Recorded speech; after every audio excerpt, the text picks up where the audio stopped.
श्री कृष्णा बच्चों, आज जिस टॉपिक पर हम डिस्कस करेंगे उसका नाम है बैक बॉन्डिंग। तो बच्चों, बैक बॉन्डिंग क्या होता है? सबसे पहले समझें कि बैक बॉन्ड एक प्रकार का पाई बॉन्ड ही है और हम सभी जानते हैं pi bond is a weak bond. तो मैं कहूँगा back bond is a type of week pi bond का फॉर्म होता है। It is formed by the side wise overlapping of a field orbital with empty one. मतलब एक orbital fulfilled होना चाहिए और एक ऑर्बिटल वैकेंट होना चाहिए। देखिए, मैंने इस ऑर्बिटल्स डायग्राम से आपको ये बात समझाने की कोशिश की। सर ठीक है, बैक बॉन्ड एक फुलफिल्ड ऑर्बिटल और एक वैकेंट ऑर्बिटल के बीच में बन जाता है, एक प्रकार का वीक पाई बॉन्ड होता है। सर इसके फॉर्मेशन की कंडीशंस क्या होती हैं? तो सबसे पहली कंडीशन जो है बेटे वो है कि मॉलिक्यूल सिग्मा बॉन्डेड होना चाहिए। Molecule must be sigma bonded. Number 2, उस मॉलिक्यूल में एक एटम इलेक्ट्रॉन डेफिशिएंट होना चाहिए और दूसरा एटम इलेक्ट्रॉन रिच होना चाहिए। एक एटम क्या होना चाहिए? इलेक्ट्रॉन डेफिशिएंट, दूसरा क्या होना चाहिए? Electron rich. और यही वजह है, that's why back bond is also considered as intramolecular Lewis acid base interaction। यही वजह है कि बैक बॉन्ड को intramolecular Lewis acid base interaction के नाम से भी जानते हैं। As we all know that electron deficient species are Lewis acid while electron rich species are Lewis base। तो मैं देख रहा हूँ कि एक मॉलिक्यूल में ये बॉन्ड फॉर्म हो रहा है, उस मॉलिक्यूल में एक एटम इलेक्ट्रॉन डेफिशिएंट यानी कि लुइस एसिड की तरह बिहेव करेगा, एक एटम इलेक्ट्रॉन रिच है यानी कि लुइस बेस की तरह बिहेव करेगा। दोनों के बीच में बॉन्ड बनेगा, इसलिए हम इसे कह रहे हैं intramolecular Lewis acid base interaction. Number 3, at least one atom must belong to second period. कम से कम एक एटम सेकेंड पीरियड को बिलोंग करना चाहिए। बैक बॉन्डिंग की इफ़िशियंसी, उसका effectiveness following type of overlapping में हम देखते हैं। 2p overlapping are effective overlapping for the formation of back bond. 2p 3p is also effective for the formation of back bond. 2p 3d is also effective for the formation of back bond। अगली बात और जो आपको याद रखनी है वो ये है, s orbital dx square dash y square and dz square orbitals ये बैक बॉन्ड के फॉर्मेशन में पार्टिसिपेट नहीं करते हैं। Back bond is formed to eliminate electron deficiency in molecule. Molecule में इलेक्ट्रॉन डेफिशिएंसी को ख़त्म करने के लिए बैक बॉन्ड का फॉर्मेशन होता है।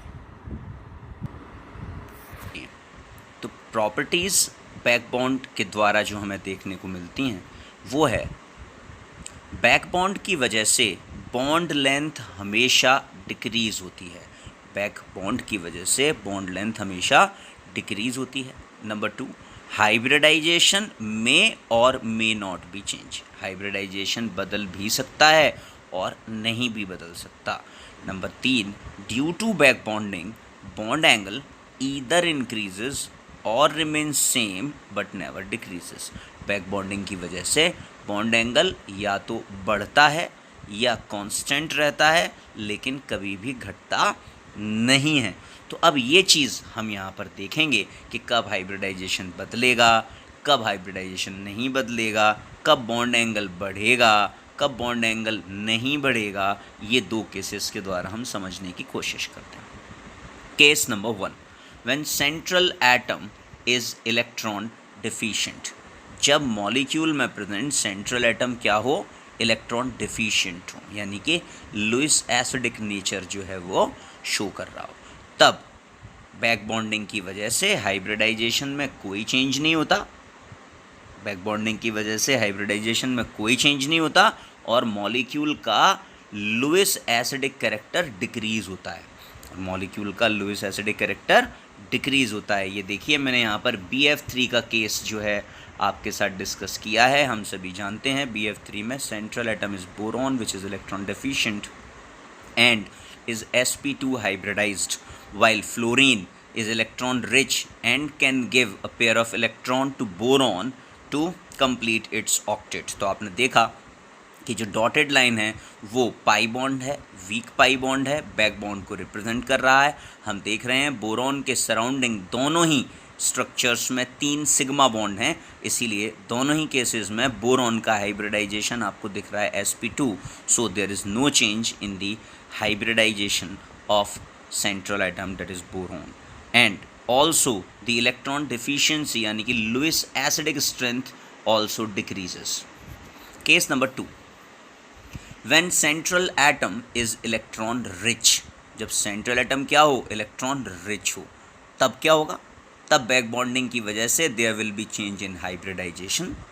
हाइब्रिडाइजेशन में चेंज आएगा, बॉन्ड एंगल इंक्रीजेस और लुईस बेसिक कैरेक्टर में ऑल्सो चेंज। अब यहाँ आप देखिए मैंने ट्राइसिलिल अमीन का एग्जाम्पल लिया है जिसमें सेंट्रल एटम है nitrogen which is sp3 hybridised. आप देख रहे हैं नाइट्रोजन पर लोन पेयर है, hence it is electron rich. While Si जो सराउंडेड एटम है, Si में वैकेंट डी ऑर्बिटल होने की वजह से ये इलेक्ट्रॉन डेफिशिएंट स्पीसीज़ की तरह बिहेव करेगा। फिर से आप देख रहे हैं स्ट्रक्चर में नाइट्रोजन और Si के बीच में मैंने एक डॉटेड लाइन बनाई है जो रिप्रेजेंट कर रहा है बैक बॉन्ड को। और अब आप देखेंगे कि nitrogen after the formation of back bond loses it's lone pair and only surrounded by 3 sigma bond, hence now it is sp2 hybridized।